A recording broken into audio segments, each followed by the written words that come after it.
Ryder, when you've been scuffling a little bit and you have a day like today, how much do you think it helps you from a confidence standpoint and just moving forward? Yeah, I mean, recently it hasn't been the best, I would say, but just moving forward, day like today, it's always good to feel like a barrel and barrel fair and do that. But I think just sticking with the process and going through and not worrying too much about like approach and stuff like that, I would say just sticking with it, knowing that what I'm doing is correct. And yeah, today's a good day to have. So You didn't have a hit before the home run, but you'd had a sac fly. I think you got hit by a pitch. Were you pleased with the bats that you were having before then? I wasn't like too pleased with them. I was chasing some pitches, but just like I think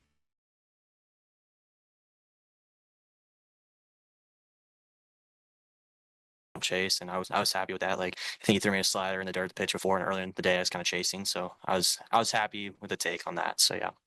And then Kuhio, I mean, how do you explain this run you've been on the last few games? Uh, I just feel good right now. Just trying to hit hard. Keep it simple. But does it feel good that you're getting, it's not just left-handers that you're hitting against, you're having success against right-handers too?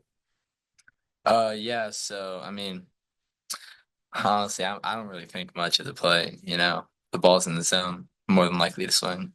So So these 107, mile per hour exit velocity singles, you're not really thinking like home run, double, extra base hit. You just walk us through him kind of, even when it is a single that's hit so hard. I mean, is it just that's the approach? Like just find a way to get on? yeah, that's the approach. Just try to hit it hard, and if it finds the gap, it finds the gap, and if it gets caught, I mean, tip my hat. Ryder, did you catch Colin Fisher in his appearance this weekend? No, not this weekend. What have you seen from him, since he had the injury last year, only two appearances this year, but he's looked really good. What have you seen in his maybe development since coming back from injury?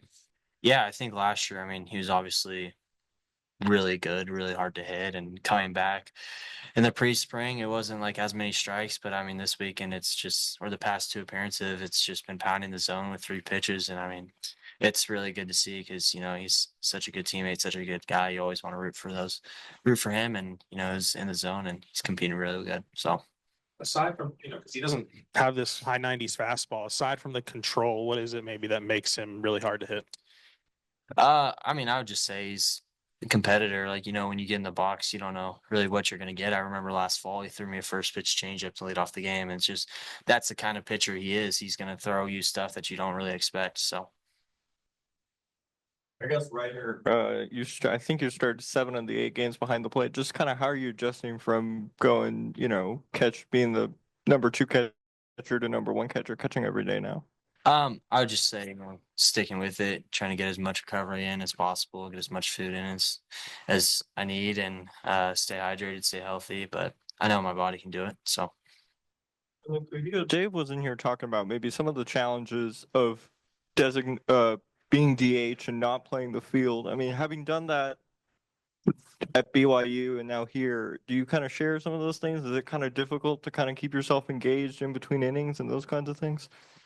I'd say yeah, it can be pretty difficult to stay locked in. You're not on the field. Not moving around, not actually being out there. I mean, just being able to like focus and just root on your teammates. I mean, I think is a really good way to stay engaged. That really helps me actually. They said they were going to look at you in the outfield. How much work are you getting out there on the off days? Yeah, so I've been in the outfield for a while now, taking fly balls, getting some reps. So You're working more left, right? right field. Right. Okay. I was looking at your BYU profile the other day. It said you can hit a golf ball 400 yards. Is that right? Yes. Okay. Hey, and then for Ryder, you've been here through one of these long home stands before. It seems like every year, whenever Arkansas has these, you can really see a lot of growth from the start of it to the end of it. Just having been through one of those, how how does the team grow during this time? yeah, I mean, I think road trips are fun, but being here and playing in front of our fans is the best. It's best fans in the country. I think being here is awesome, and like growing as a team. We're here all the time. We're practicing. We're not having to worry about like traveling and some people not being able to travel. I think just coming together as a team is awesome. Coach Van Horn was in here earlier and he gave an update on Gage, just for both of you to kind of get the relief that it may be a few weeks, but it's not something worse. I mean, what was the thought whenever you heard that? Yeah, I mean, it's shoulders are scary, I'd say, and I mean, it was really good to hear. So Yeah, it's really good to hear. You know, he's one of our guys, and I mean, he's really done a lot for us. So All right, guys, appreciate it. Thank you. thank you. What's the latest you get about that call?